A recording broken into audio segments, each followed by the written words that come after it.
September महिन्यामध्ये झालेल्या अतिवृष्टीचा हिंगोली जिल्ह्याला जबर तडाखा बसलाय। अतिवृष्टीमुळे जिल्ह्यातील 5ही तालुक्यांमध्ये शेतकऱ्यांच्या सोयाबीन, कापूस, तूर आणि हळद या पिकांचं अतोनात नुकसान झालंय।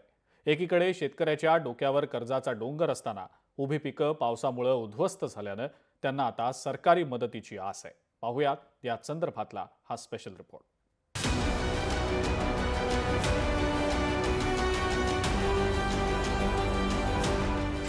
अतिवृष्टीचा हिंगोलीला जबर तडाखा। 2,72,000 हेक्टरवरील पिकं उद्ध्वस्त। उभी पिकं जमीनदोस्त शेतकऱ्यांच्या डोळ्यात आसव। हिंगोली जिल्ह्यात वार्षिक सरासरीपेक्षा 115% पाऊस झाल्यानं शेतकऱ्यांच्या पिकांचं प्रचंड नुकसान झाले।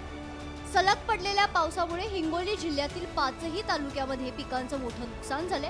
शेतकऱ्यांच्या शेत जमिनींना तळ्याचं स्वरूप आले। सोयाबीन, कापूस, तूर, हळद ही शेतकऱ्यांच्या शेतातील उभी पिकं पाण्याखाली गेल्यानं शेतकऱ्यांचे काही महिन्यांचे कष्ट काही क्षणात पाण्यात बुडाले। आम्ही पैसे सोयाबीनला लोकांकडून उधार घेऊन उसने घेऊन व्याजाने घेऊन पीक पेरलं होतं। तर टोटल नुकसान झालं सर आमच्या या भागात। 20 वर्षाच्या काळात आताच एवढा पाऊस झाला। दरवर्षी पूर याला 8 दिवसाला 4 दिवसाला। सरकारकडे ओला दुष्काळ जाहीर करावा।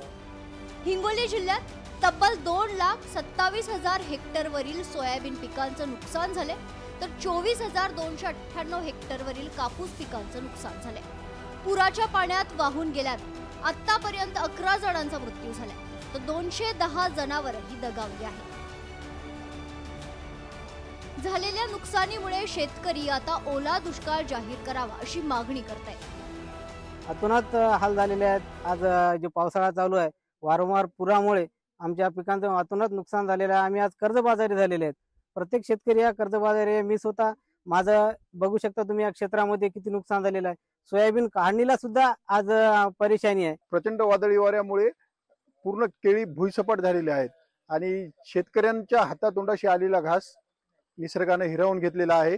आमची शासनाकडे एकच विनंती आहे की सोयाबीन पिकाच्या हेक्टरी किमान 80 ते 90 हजार रुपये हेक्टरी देण्यात यावे व ओला दुष्काळ जाहीर करण्यात यावा। आधीच कर्जाच्या बोजाखाली सापडलेला शेतकरी पिकांच्या या नुकसानामुळे पूर्णपणे हवालदिल झालाय। उभी पिकं पाण्याखाली गेल्यानं शेतकऱ्यांना आता अश्रू अनावर होत आहेत। हिंगोली जिल्ह्यामध्ये मागील 8 दिवसापासून जोरदार पाऊस पडतोय आणि पडत असलेल्या पावसामुळे शेतकऱ्यांच्या पिकांचं मोठं नुकसान झालंय। सध्या हिंगोलीच्या कळमूर तालुक्यातील शेवाळा परिसरामध्ये बघू शकता की या ठिकाणी संपूर्ण शेतकऱ्यांच्या शेतीमध्ये अशा प्रकारे पाणी साचलं होतं आणि संपूर्ण पाणी साचून सोयाबीन पीक जे आहे ते उद्ध्वस्त झालेलं आहे। संपूर्ण हे पीक सडून गेलेलं आहे। सोयाबीनला शेंगा सुद्धा नाहीत। संपूर्ण सोयाबीन पीक आता काळं पडलेलं आहे। यामुळे शेतकरी मोठ्या संकटात सापडलेला आहे। मायबाप सरकारनं शेतकऱ्यांच्या पाठीमागे उभं राहावं आणि शेतकऱ्यांना मदत करावी अशी मागणी आता शेतकरी करतायत। हिंगोली जिल्ह्यातील नुकसानाबाबत पंचनामे पूर्ण झाले असून दसऱ्याच्या अगोदर शेतकऱ्यांना नुकसान भरपाई मिळणार असल्याची माहिती पालकमंत्री नरहरी झिरवाळ यांनी दिली आहे। त्याचबरोबर सरकारकडे हिंगोली जिल्ह्यात ओला दुष्काळ जाहीर करावा अशी मागणी देखील त्यांनी केली आहे।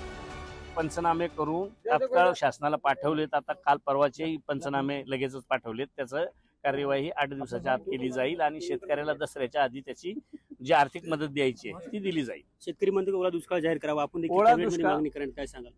आम्ही मागणी करू ना, कारण हा ओला दुष्काळच आहे। कारण आता याच्या पुढे काय परिस्थिती भौगोलिक किंवा नैसर्गिक राहील सांगता येत नाही, परंतु आजच्या मितीला तरी ओला दुष्काळ जाहीर करायच्या संदर्भातली तुमची आपली सगळ्यांची जी मागणी आहे ती रास्त आहे। हिंगोलीतील शेतकऱ्याला सध्या आस लागलीये ती शासकीय मदतीची। झालेल्या नुकसानाचे पंचनामे लवकरात लवकर होऊन शेतकऱ्यांना सरकारनं मदत जाहीर करावी हीच अपेक्षा शेतकरी व्यक्त करतायत। एकीकडे वर्षभराचं कष्ट शेतकऱ्यांचं शेणात पाण्यात गेल्यामुळे शेतकरी संकटात सापडले। सरकारनं आता तरी शेतकऱ्यांना मदत करावी आणि हिंगोली जिल्ह्यामध्ये ओला दुष्काळ जाहीर करावा अशी मागणी आता शेतकरी करतायत। कॅमेरामन राजेश सोबत गजानन वाणी, लोकशाही मराठी, हिंगोली। लोकशाही मराठी, ऐका, पहा, जागरूक रहा।